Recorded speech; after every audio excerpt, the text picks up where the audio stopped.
Tonight, the scandal that reached into the heart of the British establishment. It's about power. Power and the abuse of power.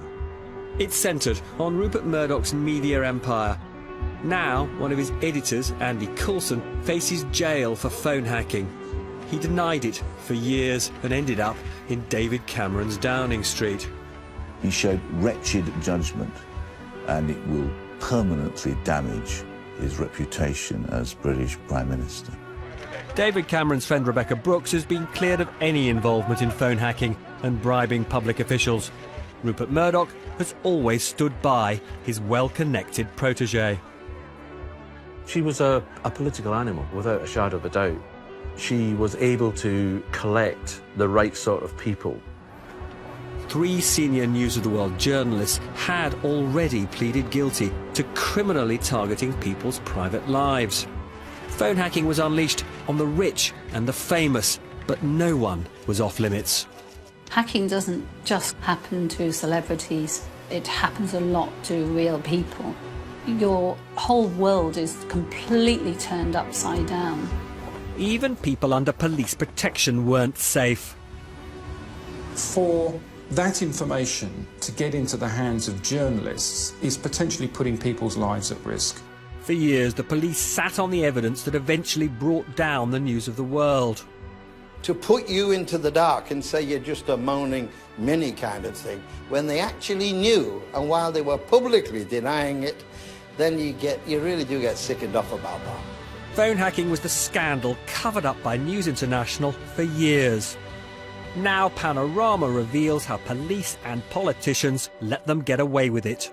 We were all being told that what we had was a democracy, but in fact, we didn't have anything of the sort.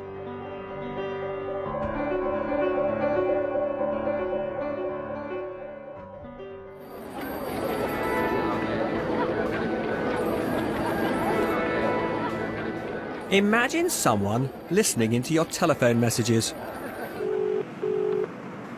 Yeah, hello, it's Glenn. Glenn, how are you? Hello, mate. Just a very quick one. Imagine someone does it day after day after day. Put his number in. Yeah. It asks you for the pin, then put his number back in. Yeah. And there's 3 messages on there. Imagine it happening to you. On that shred of paper was David Beckham's name, and underneath that was my name, which was quite shocking, really. Claire has been violated. She would be just so shocked if she was to know what went on after her death.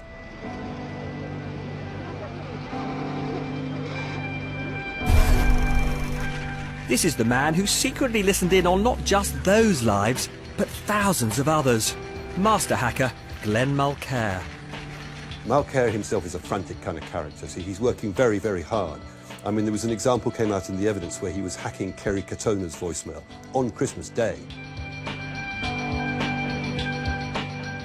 Rupert Murdoch's company, News International, paid him £1 million to hack for journalists. During the 5 years he was working for them, they were tasking him at least once every day, 7 days a week, for 5 years. But one story changed everything. It laid bare just how powerful and arrogant Rupert Murdoch's company had become.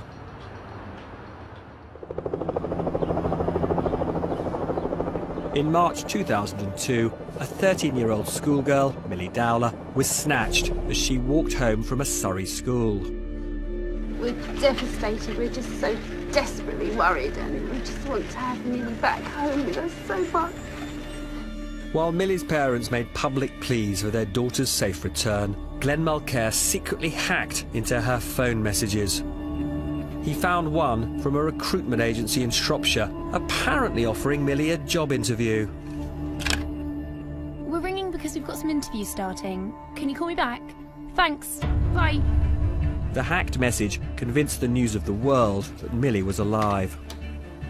You might imagine that a normal human being with any sense of feeling would say to the Dowler family or to the police, we found Millie Dowler. But they chose not to do that because their story on a Sunday was more important to them than putting the family's mind at ease. The hack was just the start. The News of the World now thought it had that week's exclusive, and it sent 6 reporters and photographers to Telford. When you realise you've been targeted by a tabloid newspaper, it's intimidating. It's quite frightening. In Telford, Mark Hancox and his mother Valerie ran the recruitment agency which had left the message on Millie's phone. It would later become clear the message was never meant for Millie. They'd simply dialed the wrong number. Even though I knew she couldn't be working for us as she was only 13, I felt sick that the News of the World was on the doorstep. Within minutes of turning a reporter away from his home, Mark was surprised to receive a call from one of the paper's most senior figures. I was totally shocked to get a phone call from Stuart Kuttner, the managing editor of News of the World. He truly believed that Millie Dowler was working for our recruitment agency. The agency's checks revealed, as expected, there was no Millie Dowler on their books.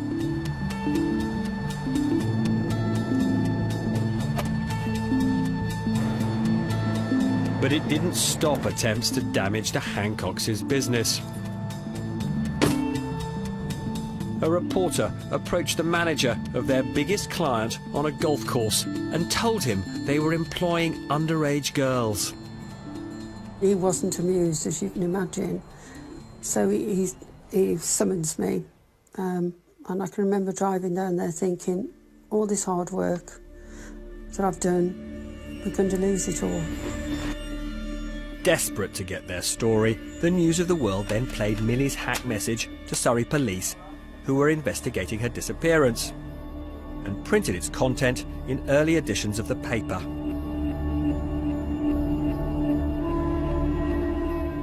It shows you so much about the News of the World, not just the ruthless decision in the beginning to keep that secret from the police, but then the arrogant aggression that we can tell the police we're breaking the law and they won't bother to enforce it. And the worst thing of all, they were right. Surrey police accept the hacking of Millie's phone should have been investigated in 2002. It's yet to explain why it wasn't. In charge of the News of the World that week was Deputy Editor Andy Coulson. His boss, Rebecca Brooks, was on holiday and says she never knew the paper had listened to Millie's messages. But it would take 9 years for what the News of the World did that week to be exposed. The News of the World is at the centre of new allegations of illegal phone hacking.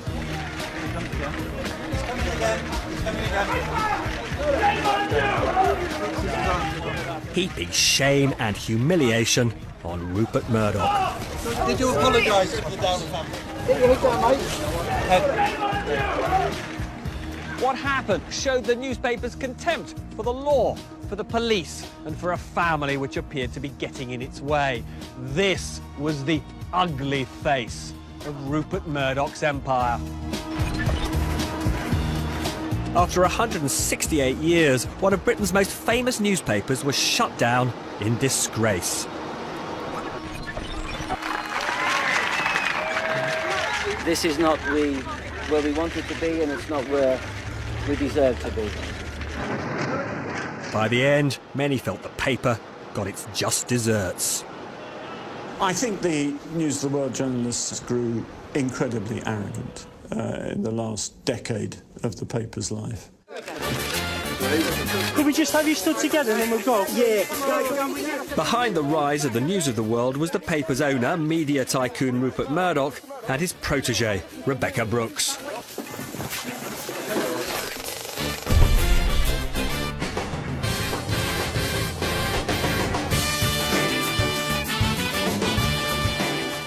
Murdoch was the brash Australian who took Fleet Street by storm. What's your philosophy as a proprietor of a newspaper? Produce as good newspapers as possible and to sell as many of them as possible.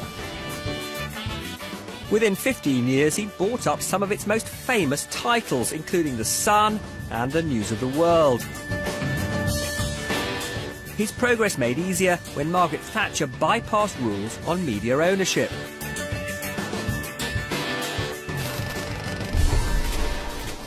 By the late 80s, Rebekah Brooks had got her first job in newspapers. Tabloid reporter Charles Ray remembers her well. Obviously, the first thing you spotted straight off was the hair. I mean, it was the best hair I've seen on anybody, you know. It's just fantastic hair. She joined the News of the World as a researcher aged 21.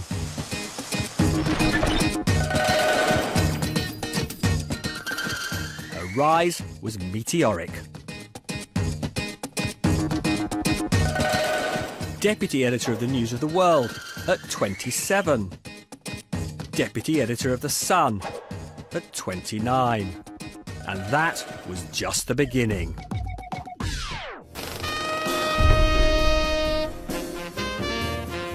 She had this remarkable capacity to engage with anyone. And the more powerful you were, the more clever she was at finding some link to you. She was a political animal. She was able to collect the right sort of people. Rebekah Brooks and Rupert Murdoch were made for each other. She was a problem solver. She said, this is what we ought to do. Now that's fantastically good for any boss. Together, they would wield enormous political influence. Politicians craved their backing.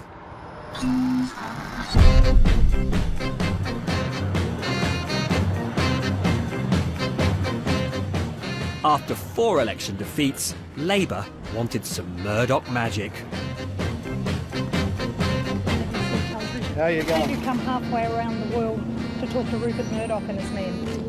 Well, it's important, obviously, because this is a major conference of one of the largest media outlets in the world. The leader of the opposition was determined to have his moment in the sun.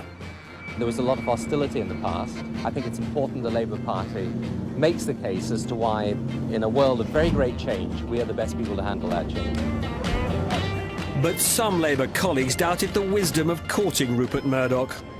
I don't trust Murdoch, the Sun, and all his outfit, and I was always against a cosy. You could have a professional relationship, but it always suggested it was more than that, wasn't it? With the implication that we can help you win the election. It was help Tony Blair calculated he couldn't do without. His strategy landed him a political coup.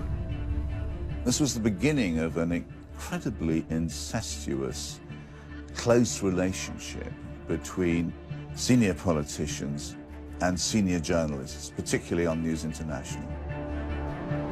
Some senior journalists there broke the law to get stories, but their editor, Rebekah Brooks, needed only to rely on her charm. While New Labour settled into power, she settled in for cosy dinners with the new Prime Minister and his Chancellor. It became clear that Rebekah Brooks would have a dinner with Gordon Brown, tell him certain information of what she thinks Blair's told her. He would have a go at me, and then the other way, Blair would have a dinner, and he'd have a go at me for what Gordon's supposed to be doing. She was playing these two men off. It was detestable in many ways if you believe that journalism was about telling the truth and being beastly to people in power. For her, it became a form of social assent. It's not just whether they write the story, they're actively involved, playing the part in the politics, and she was right at the centre of it.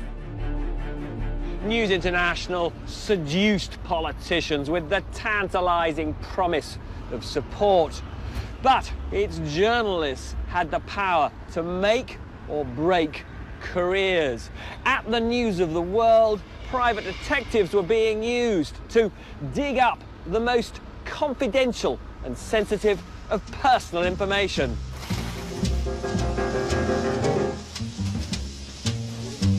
The journalist would act, say, upon a tip, give it to the news desk, who had certain contacts. That may be access to bank account details, phone accounts. They'd come back and say, yeah, you're right, write it. One man who would thrive in that culture was Andy Coulson. He was Rebekah Brooks's deputy at the News of the World and her secret lover. the 32-year-old was another rising News International star. His background was in showbiz reporting, an agenda his editor was keen to pursue.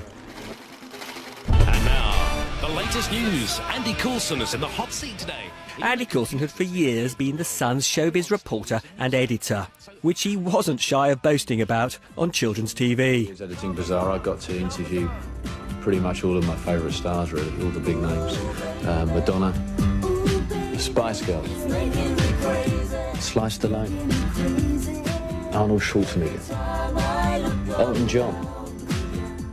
Sean Hall worked with Andy Coulson at The Sun in the 90s and for him at the News of the World in 2001.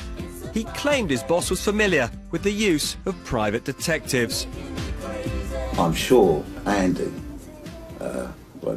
he was aware of those practices, because at the end of the day, such is the culture that you're there to deliver.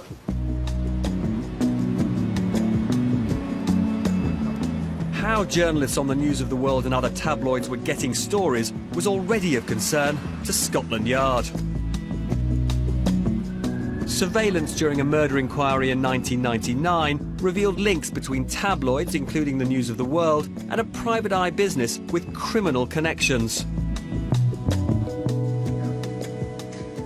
It seemed like a little sort of cosy conspiracy, really, between journalists, ex-police officers, private detectives and serving officers.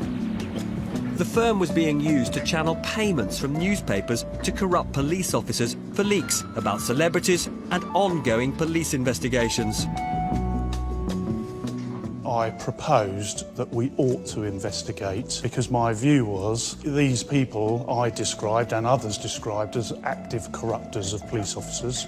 It was straightforward, uncomplicated, and I expected the Met to come back and say, yeah, we should do this, but I actually found the Met was very reticent to do that. He says this man, his then boss, Commander Andy Heyman, said no, an investigation would be too legally risky and complex. At the time, I felt he was making a heartfelt and honest assessment of the situation and the risks to the Metropolitan Police of investigating national newspapers. We tried to ask Andy Heyman about this, but he didn't want to respond.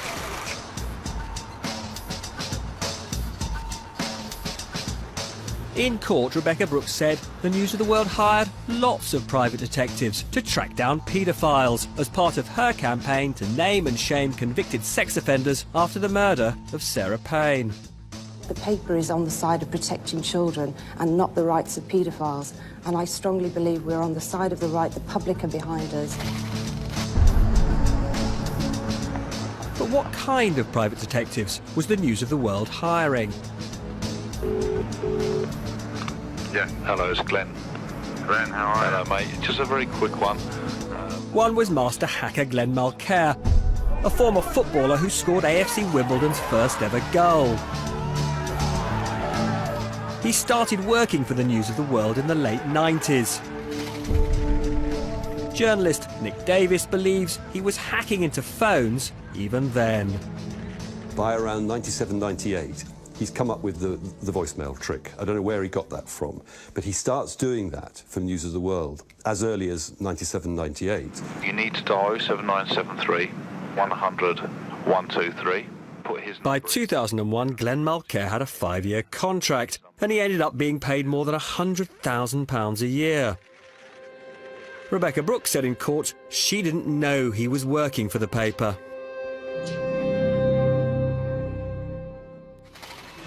In 2003, Rebekah Brooks landed the biggest job in tabloid newspapers, editor of The Sun.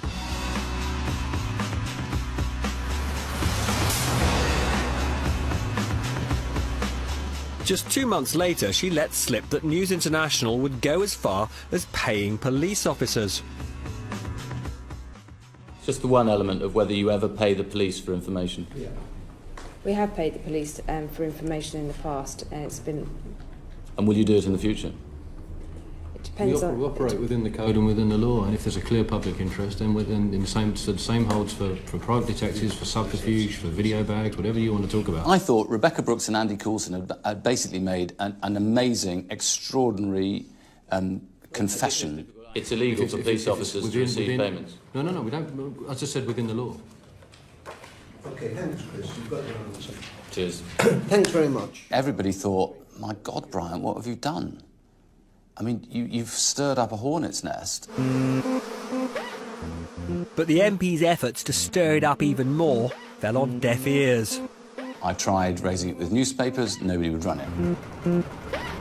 I tried raising it with other members of the committee, they weren't interested.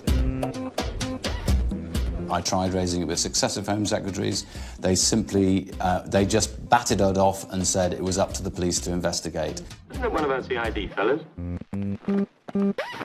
I raised it with the police, they wouldn't touch it. Now look, Monty Green, you try this on again and you'll get into trouble. Tony Blair swept to power for a third time in 2005 with, once again, the backing of the Murdoch machine. But the following year there were rumblings of discontent within the Labour Party. A group of MPs wanted Tony Blair to make it clear when he would stand aside for Gordon Brown.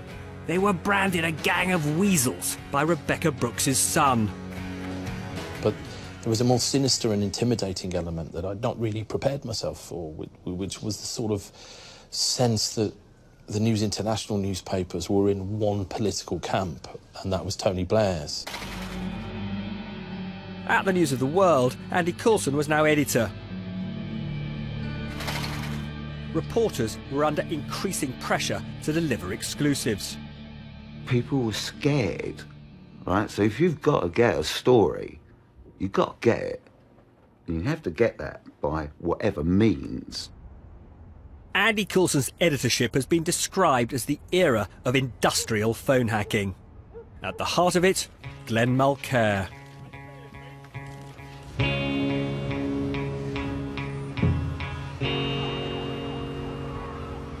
No one, it seems, was off limits. 7 casualties. Murder victims. Hacking doesn't just happen to celebrities, it happens a lot to real people. Your whole world is completely turned upside down. Patricia Bernal's daughter Claire worked as a beauty consultant at Harvey Nichols in London. In September 2005, she was shot dead in the store by a stalker. That same day of Claire's murder, the News of the World stuffed a packet of cash through the family letterbox, seeking an exclusive interview. 24 hours later, Glenn Mulcaire hacked into Claire's phone.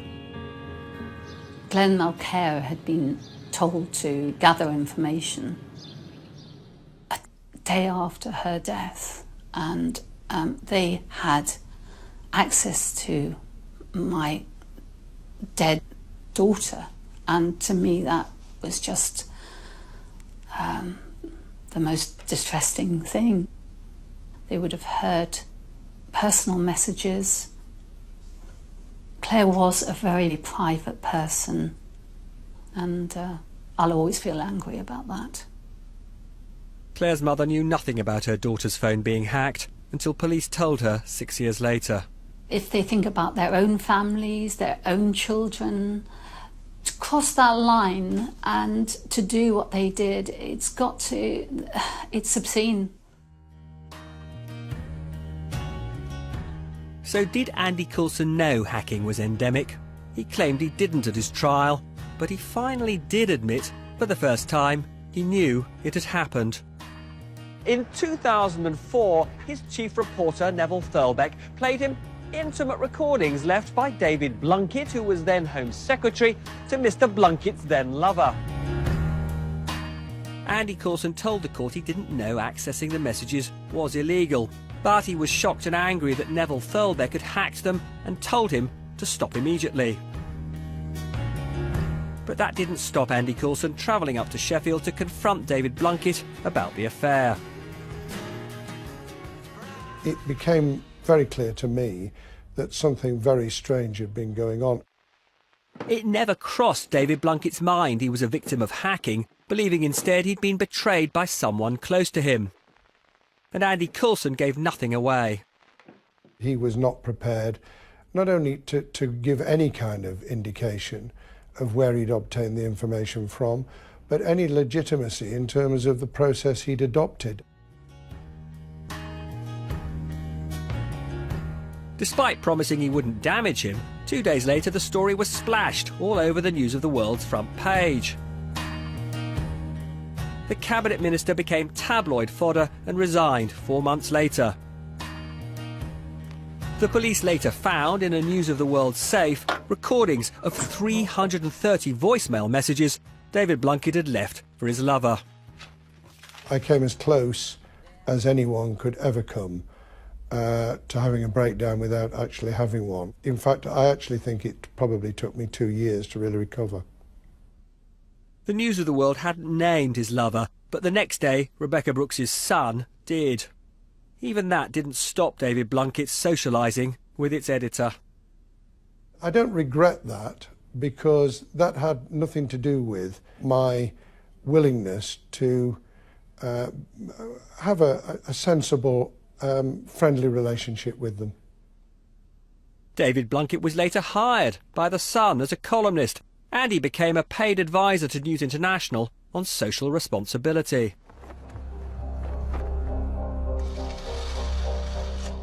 By 2005, the News of the World's front page exclusives had won Andy Coulson Newspaper of the Year. But then a small story by the Royal editor Clive Goodman sowed the seeds of its downfall. Royal aides had long suspected their phones were being hacked. The story of Prince William's knee injury confirmed it. The information could only have come from their phones. You're tripping the alarm bell in the one group of people in this country who had so much prestige that the police weren't going to ignore them. It's the royal family. They're going to go after it. Now, within the past hour, 2 men, including the royal editor of the News of the World, have been charged with intercepting telephone voicemail messages. Clive Goodman and hacker Glenn Mulcair both pleaded guilty. Both were jailed. Editor Andy Coulson said he took responsibility and he resigned. News International insisted its royal editor was a lone wolf, a rogue reporter. It was 2007, 4 years before the furore over phone hacking properly erupted. But the judge seemed convinced even then that Glenn Mulcair had been working with others at News International, because he admitted to having hacked the phones of 5 other people, none of whom had any connection with the royal family. The Met knew too, and much more besides. They'd already found the names of 400 hacking targets in Glenn Mulcair's notebooks. He's making notes about what numbers he's got and who he's talking to in the mobile phone company. And just so that he doesn't lose track, he got into the habit of writing the first name of whoever it was had tasked him in the top left-hand corner. They had this line of clues. It's Clive, it's Neville, it's James, it's Greg. Mulcair's notes are really the hand grenade in the middle of the room. The names on the list included victims of crime, celebrities, politicians, even the then Deputy Prime Minister John Prescott.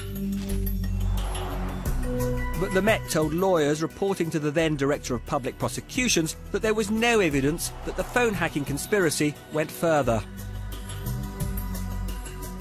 If we'd known the truth, that in fact the police were in possession of evidence that this went much wider, then we'd have acted upon that. If there were officers who knew that the answers were incorrect, it was reprehensible of them to keep quiet about that.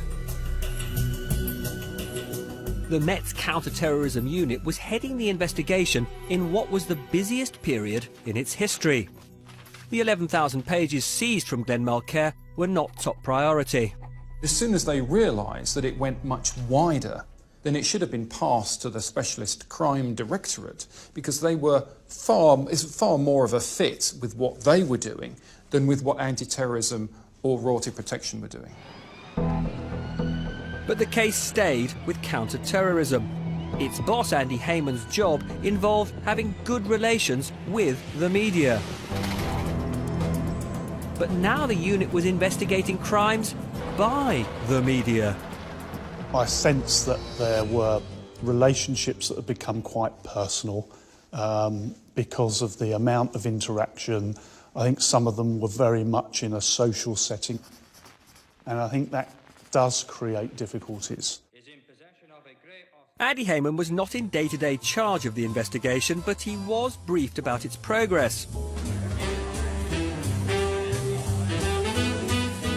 Before the Met knew the full extent of Glenn Mulcair's activities, Andy Heyman and a senior press officer had dinner with Andy Coulson and another senior executive from the News of the World. Not to have that dinner, I think, would have been potentially more suspicious than to have it. And Suspicious? I don't know why you're laughing. Because we are astonished, Mr. Heyman, at the way in which you are answering these questions. All I'm sure I can say to you is this, that we never, ever had a conversation that would have compromised an investigation. This initial phone hacking investigation could potentially lead to people very high up in the organisation being accused of criminal offences, for those very people to be meeting with senior officers who ultimately were responsible for that investigation is totally inappropriate. Andy Heyman's job meant he was a frequent visitor to Downing Street. When Glenn Mulcair and Clive Goodman were arrested, the acting Prime Minister was John Prescott, yet he was never told his name was in Glenn Mulcair's notes. He never told me. It's quite clear looking at the timetable. He knew all the time. And to be working next to the guy who's done the investigation, who's got all the information, working with me on security matters, doesn't perhaps turn to me and say, "What's your phone? What's your messages?" Andy Heyman wouldn't respond to us. He has said he saw a list of names from Glenn Mulcair's notes, but at the time there was no clear evidence more than a handful had actually been hacked. The police didn't breathe a word to John Prescott about him being a target of phone hacking, but there was someone they told. Astonishingly, it was Rebecca Brooks.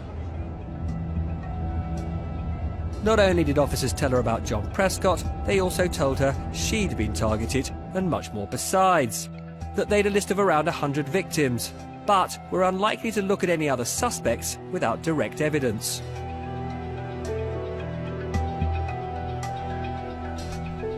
It shouldn't have happened, because I think the organisation, certainly at that time, had to be seen as a potential suspect, because the Met had not unravelled the mystery of who was involved. I would expect the Met to have been very cautious. The Met has now apologised for failing to contact all those who'd been targeted, including some of its own senior officers. But it still hasn't explained why it didn't do so. The difficulty for the Met is, by not answering that question, it allows people to speculate. It allows people to say, well, that's obviously because they wanted to cover the whole thing up.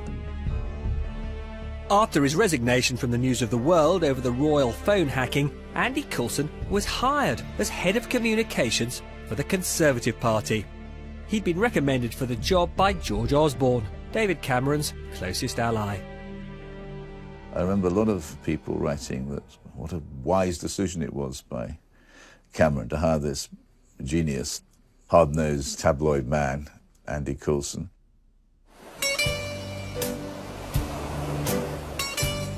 The political sands were again shifting, and David Cameron, like Tony Blair before him, was keen to have his moment in the sun. This time, Rupert Murdoch's yacht was anchored off the coast of the Greek island of Santorini. Rebecca Brooks was there too. From my point of view, it was just an opportunity to try to get to know Rupert Murdoch better. Obviously, I was trying to win over his newspapers and put across my opinion. And so for me, it was just an opportunity to try and build that relationship. although Rupert Murdoch seemed indifferent to the fact that David Cameron, who diverted from a family holiday, had made the effort.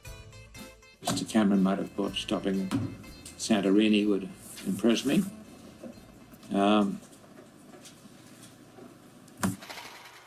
Greece was where Rupert Murdoch's daughter Liz had celebrated her 40th.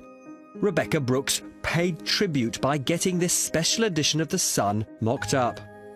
Soon afterwards, Rebekah Brooks moved here, down the road from David Cameron's constituency home in Oxfordshire. She married his friend, the racehorse trainer Charlie Brooks. Liz Murdoch lived nearby too. Together they became known as the Chipping Norton set. It was almost as if the media and politicians merged. The Murdoch empire and politicians merged. I mean, Rebekah Brooks was almost a member of the shadow cabinet.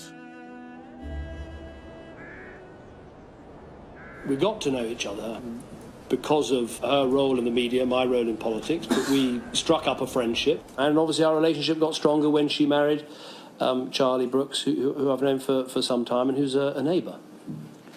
Did you often pop round to each other's houses in South Oxfordshire? No, I think often popping around is definitely overstating the case. We occasionally met in the countryside if it was because I was there every weekend and he was there in his constituency.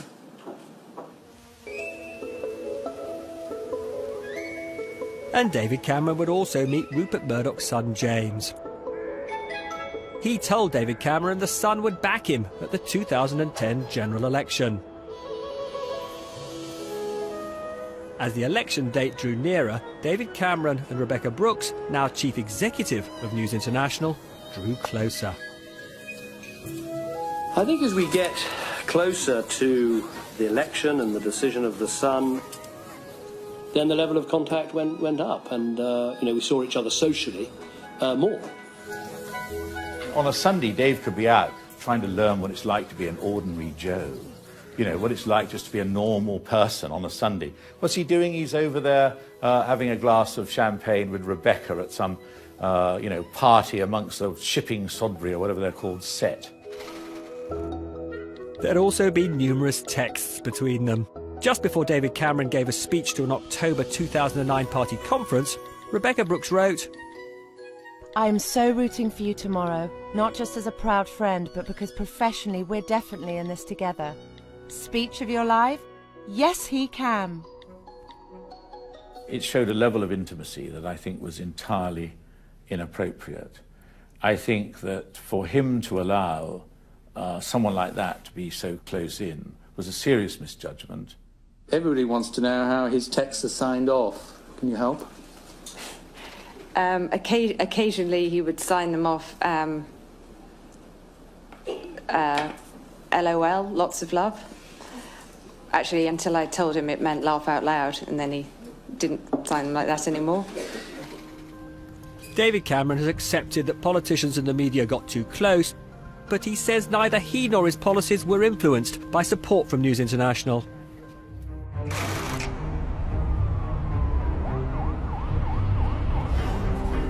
The Murdoch company had kept a lid on the hacking scandal by paying off those who discovered they'd been targeted. But in 2009, The Guardian made one of the settlements public and revealed News International journalists had selected hundreds of people for phone hacking. The Met asked Assistant Commissioner John Yates to see if a fresh investigation was needed. He launched his inquiry the next morning. It was over by tea time. No additional evidence has come to light since this case has concluded. I therefore consider that no further investigation is required. The News International say you're wrong. It doesn't matter. The cop's sitting on all that information, a guy with a straight reputation, he comes out and says you got it wrong. That gives you a really nasty cold feeling in the pit of your stomach. The man who'd been in overall charge of the original investigation, former Assistant Commissioner Andy Heyman, was by now a columnist for News International. He wrote in The Times that the investigation had left no stone unturned. But we've established that investigation showed Glenn Mulcair had obtained far more sensitive information than the Met had ever admitted. The details of people on the National Witness Protection Scheme. The Witness Protection Scheme is a very expensive operation to give people who have been convicted of very serious offences and people who are very vulnerable witnesses, to give them a completely new identity so they can have a completely fresh start. For that information to get into the hands of journalists is potentially putting people's lives at risk. Glenn Mulcaire had got the new identities of 4 of the most notorious names in British criminal history, including Mary Bell and Robert Thompson, one of the killers of James Bulger. He'd been granted a High Court injunction to keep his new identity secret.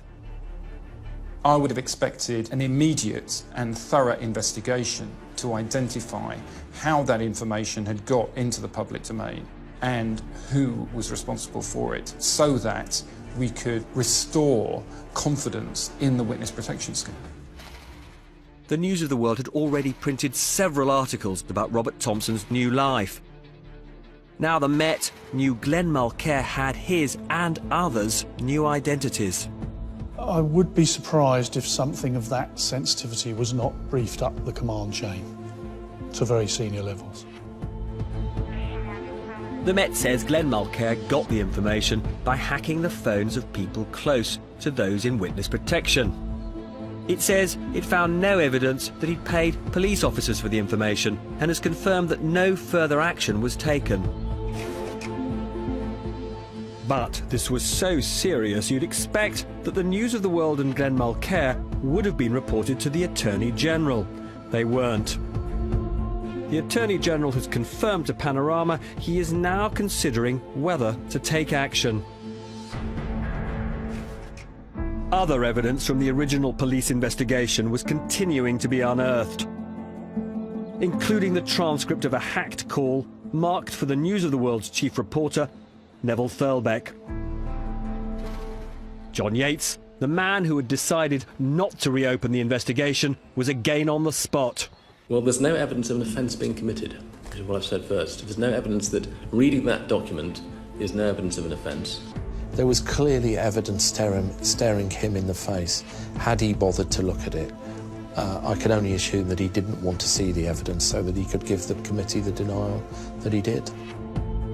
John Yates says his decision not to reopen the inquiry was supported by the Met's own legal advice. He's told Panorama he was never briefed about the witness protection scheme being compromised and says he may well have come to a different conclusion if he had been. Neville Thurlbeck later told Tom Watson that News International had put him and his fellow MPs on the Media Select Committee under surveillance. He said we broke you down into twos and wanted to find out who, in his words, who was gay, who was having affairs. They wanted to know everything about committee members, which could only be to apply private pressure on individuals.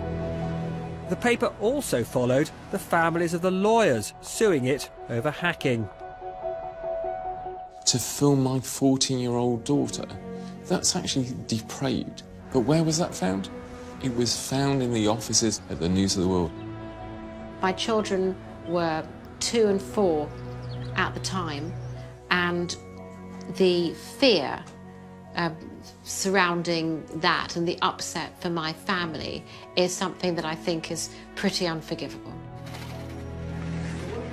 In May 2010, the election put David Cameron in Downing Street with Andy Coulson alongside, now the government's head of communications.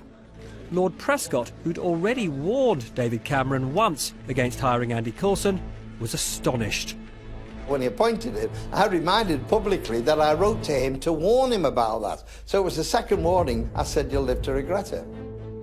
And Andy Coulson had yet to be given the highest security clearance usually applied to those working in his position. That's very surprising, given he was at the heart of government, close to the Prime Minister. It does seem very difficult to explain.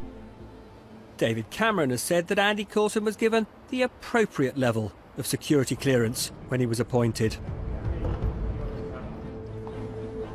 Sean Hoare, who knew all about Andy Coulson's tabloid past, was about to become the first former News of the World journalist to go on the record. The reason why I did it was Clive Goodman, who's a friend, was basically hung out to dry, which I thought was wrong, because knowing the culture and the establishment and the corporation, I know how it operates. I just felt a sense of misjustice at the end of the day. In September 2010, he told the New York Times that his old friend Andy Coulson must have known about phone hacking at the News of the World. That was the moment, I think, within Scotland Yard where people started to ask questions, and certainly politically it had an effect too. But when police interviewed Sean Hoare, he was surprised to be treated not as a witness, but as a suspect. So he told them nothing. I was interviewed by the Met, Scotland Yard, who asked me a series of questions, and I decided to exercise my right of no comment. News International had already used Sean Hoare's problems with drink and drugs to discredit him. To take an individual and then try to chop him down the way they did Sean, I think, is unforgivable. Sean Hoare died in 2011, so he never got to see Andy Coulson stand trial. Mr. Coulson, do you have any regrets? The pressure on Andy Coulson over hacking intensified. He resigned, saying, when the spokesman needs a spokesman, it's time to move on. What had started as a newspaper scandal had now reached deep into David Cameron's Number 10. People had tried to tell him about it, and yet he disregarded that advice. And so he associated himself with a group of people who had been part of a criminal conspiracy. He showed wretched judgment, and it will permanently damage his reputation as British Prime Minister. David Cameron has said that he'd accepted the consistent assurances given by Andy Coulson that he'd had no involvement in phone hacking. News International now wanted to save its own reputation. After years of denying the full extent of phone hacking, it finally handed over evidence to the police. By then, the Met had launched a new inquiry, Operation Wheating. It would properly scrutinise the documents seized from Glenn Mulcaire years before. Operation Wheating opens now. I think the first lawyer who gets to go in and actually see the papers, so I'm very excited about this. Many of the hacking victims were celebrities. The media lawyer represented some of them, including actress Leslie Ash, whose married name is Chapman. The officer from Wheating showed me the papers. It said Leslie Chapman, and then it had an address. And then under the address, they said it said Fulham, and then there was a postcode. But it wasn't about the actress. I looked at it, and I said, it doesn't say Fulham, it says Soham. Leslie Chapman is the murdered schoolgirl from Soham's father. And it was like something dreadful came crashing down into that room. This wasn't a celebrity thing at all. This was a victim of crime and a child.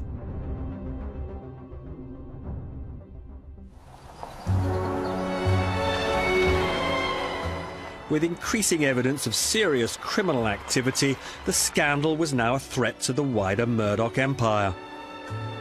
This didn't stop News International going ahead with its annual summer party, and as usual, many of the most powerful people in Britain turned up to rub shoulders with Rupert and Rebecca.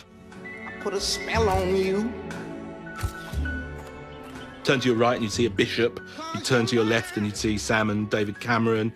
You'd look straight ahead and you'd see Ed Balls and you'd see Ed Miliband.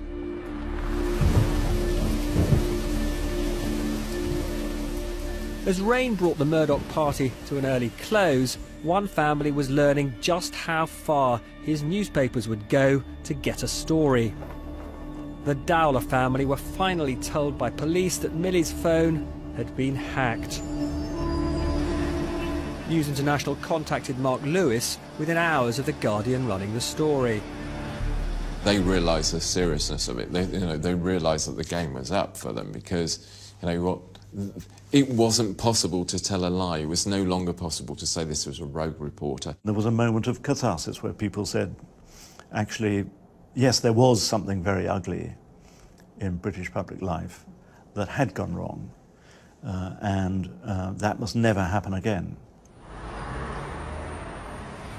The government reacted to the outcry by setting up a massive public inquiry here at the Royal Courts of Justice into the rot at the heart of the British press and its relationship with politicians and the police. What Lord Leveson wanted to know was what had gone wrong and who knew what and when.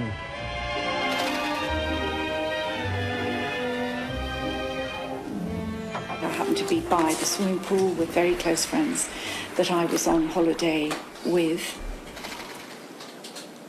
The conversation didn't take very long.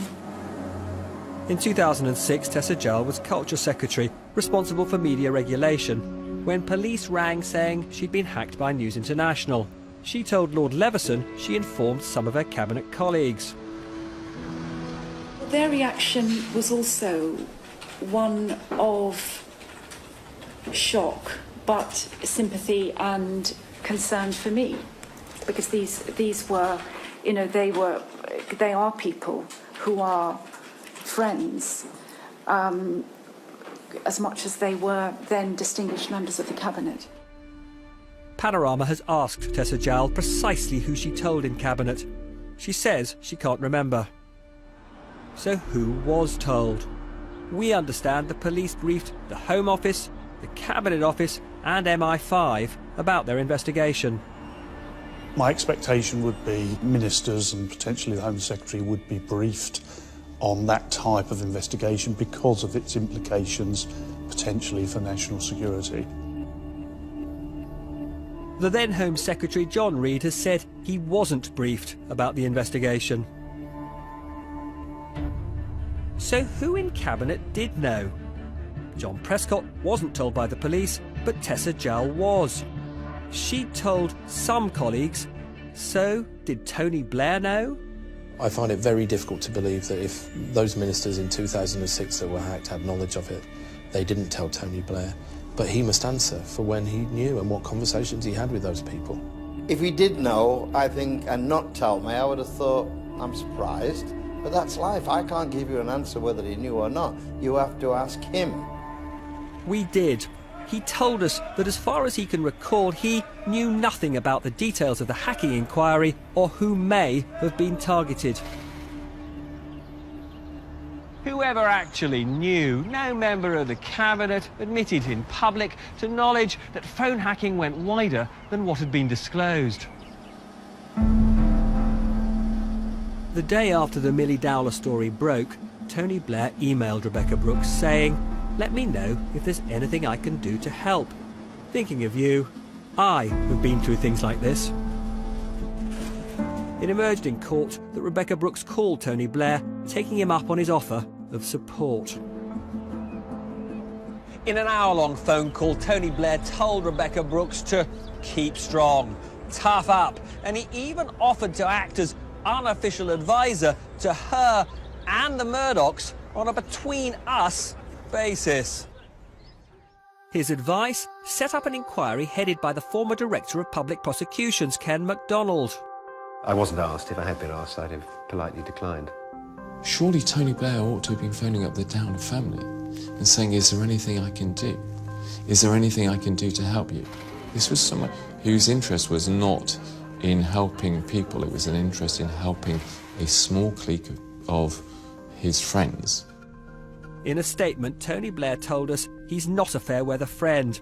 His advice to Rebekah Brooks was informal. He knew nothing personally about the facts of the case, but thought it essential to have a fully transparent and independent process to get to the bottom of what had happened.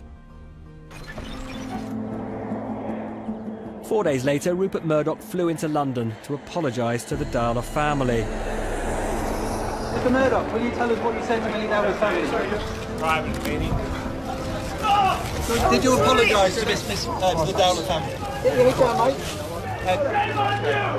Suddenly, nobody wants to be Rupert Murdoch's friend. All those politicians who'd been queuing up to kiss his shoes suddenly say, actually, we never really liked him, we never trusted the guy. Rupert Murdoch withdrew his bid for full ownership of the satellite broadcaster B-Sky B, the first challenge to his 45-year march through the British media. At Scotland Yard, the Commissioner, Sir Paul Stevenson, resigned, as did John Yates. But questions remain for the Met. It was a failure, whatever way you dress it up. We have to be confident that the police, can act without fear or favour. If there are doubts about the thoroughness of the investigation, then it's probably appropriate that an outside force or a Magistrates Inspectorate come in and make sure that it was done to the standard we'd all expect. Andy Coulson is now condemned as the tabloid editor who built his career on the systematic criminal hacking of hundreds of people's phones. But questions remain about how he went on to work at the heart of government. I was given assurances that he didn't know about phone hacking. That turns out not to be the case, and I was always clear if that happened, I would apologise, and I do so unreservedly today. David Cameron's former spin doctor is now facing jail, as is the man who hacked phones for him, Glenn Mulcair. He'd already pleaded guilty, along with 4 journalists from the News of the World. The police and the judiciary have finally moved in and done their job.